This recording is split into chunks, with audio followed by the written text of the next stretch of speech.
Hey everyone, and welcome back to The Wealthy Edge, the place where we cut through the noise and give you the mindset, strategies and tools to build real, lasting wealth. No fluff, no hype, just what works. Today I'm dropping a truth bomb that might sting a little. The biggest thing holding you back from wealth isn't a lack of money, it's not a lack of talent, and it's definitely not a lack of ideas.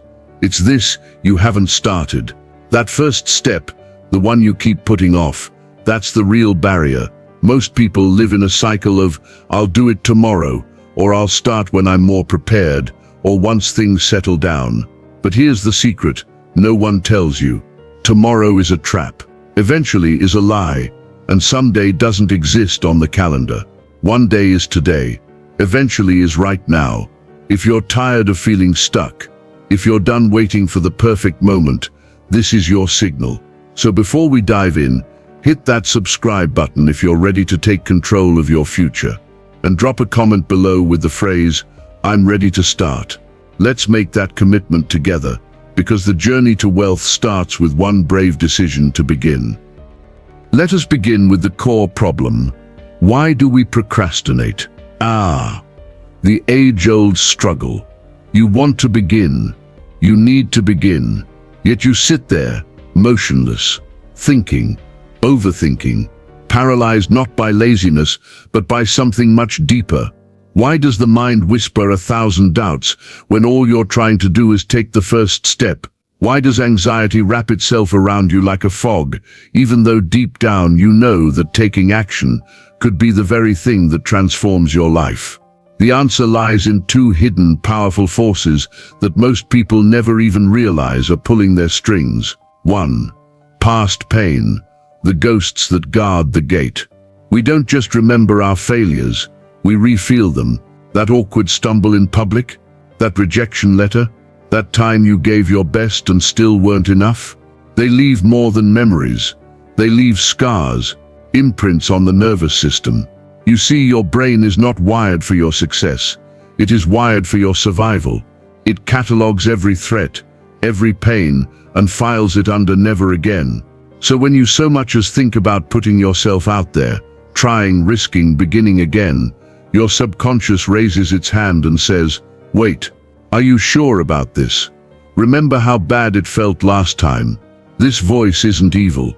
It's not sabotaging you out of malice. It's trying to protect you from more pain, more failure, more humiliation. But in doing so, it keeps you locked inside a cage. A comfortable one, yes, but still a cage. Comfort over growth, familiarity over possibility. You're not lazy, you're just carrying wounds that haven't been named. And those wounds will keep whispering until you learn to say back, "Yes, I remember, but I choose to move forward anyway." 2. The disruption principle. Why change feels wrong, even when it's right. Every new beginning disrupts the old rhythm, and your brain doesn't like disruption.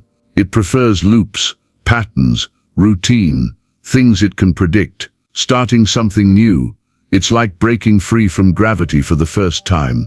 It feels awkward, heavy, wrong, like the first mile of a long run when your legs haven't warmed up yet.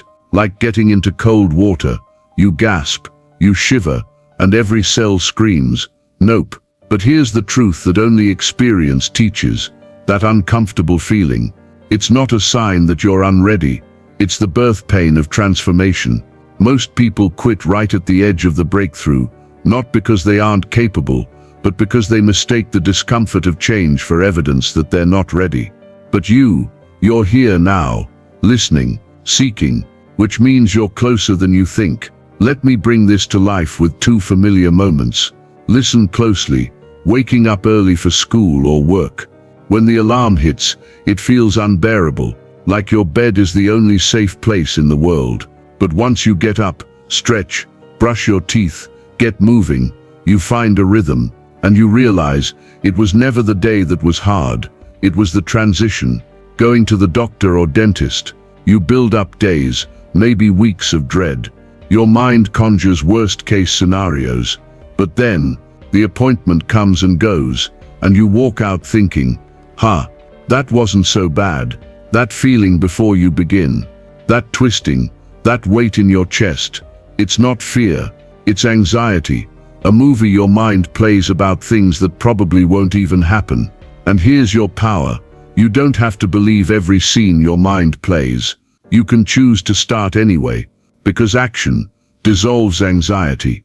Motion rewrites memory, and beginning is always the hardest part, until it's not. So don't ask yourself if you feel ready, but instead ask if you are willing to move forward anyway. That's where everything changes. So now that we understand why we procrastinate, let's talk about how to break the cycle. Think of an airplane on the runway. Before it takes off, it needs to hit a certain speed. Until then, it can stop at any moment. But once it crosses that threshold, there's no turning back, it must fly. That's how momentum works. But here's the truth. Most people never reach that takeoff speed. They hesitate. They dip a toe in. But you can't inch your way to transformation. You have to go all in.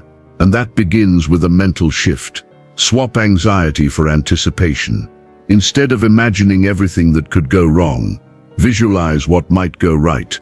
I used to mentally rehearse my perfect day in vivid detail, not to escape reality, but to pull myself toward it. Because anxiety, it drains you, but anticipation, it fuels you. Now let me show you how this worked in real life. I knew nothing about fitness, but I committed to 30 days at the gym. Awkward at first. Sore, unsure, but I showed up. I learned, improved, and built a habit that stuck. Another instance came from a random conversation with a friend that turned into a t-shirt business in 14 days. No experience, just a deadline. We learned as we went, and people actually bought our designs. What do these stories have in common? They began not with certainty, but with movement. Success didn't wait until I was ready. It met me after I started. So if you're waiting for the perfect moment, stop, decide, begin. Momentum will take care of the rest. The runway's yours. Now, accelerate. So how do you start? Set your intention to succeed. Not a rigid goal or deadline, just a consistent intention. For me, it was publishing at least 2 YouTube videos every week for 5 years and not hitting 1 million subs overnight. Make a decision. A decision isn't a choice between options. It's cutting off all other options and committing to your path. Your confidence grows as you keep your promises to yourself. So set that intention, make that decision, and just start. Before you go, if you're ready to finally break free and build wealth on your terms, smash that subscribe button and ring the bell for weekly no-fluff guidance. The Wealthy Edge is here to give you the mindset and tools to win, starting now. And hey, if this hit home, drop a comment below. I'm starting today. Let's hold each other accountable. Thanks for watching. And remember, your wealth journey begins with just one step.